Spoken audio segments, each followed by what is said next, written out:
حضرت ابو ہریرہ رضی اللہ تعالی عنہ بیان کرتے ہیں، رسول اللہ صلی اللہ علیہ وسلم نے فرمایا، بے شک بندہ ایسی بات کرتا ہے جس میں اللہ کی رضا ہوتی ہے اور وہ اسے کوئی اہمیت نہیں دیتا، لیکن اللہ اس کی وجہ سے درجات بلند فرما دیتا ہے، اور بندہ ایسی بات کرتا ہے جس میں اللہ کی ناراضی ہوتی ہے اور وہ اسے کوئی اہمیت نہیں دیتا، لیکن وہ اس کے باعث جہنم میں گر جاتا ہے۔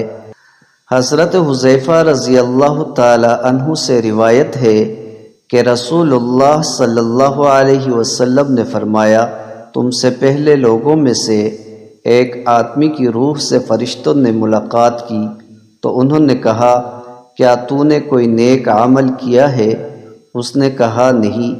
انہوں نے کہا، یاد کر۔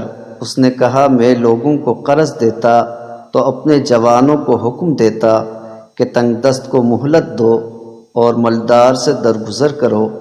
اللہ تبارک و تعالی نے فرشتوں سے فرمایا، تم بھی اس سے درگزر کرو۔ حضرت ابو ہریرہ رضی اللہ تعالی عنہ سے روایت ہے کہ رسول اللہ صلی اللہ علیہ وسلم نے فرمایا، عنقریب ایک بہرا، گونگا اور اندھا فتنہ ہوگا، جو اس میں جھانکے گا اسے وہ اپنی لپیٹ میں لے لے گا، اور زبان چلانا اس میں ایسے ہوگا جیسے تلوار چلانا۔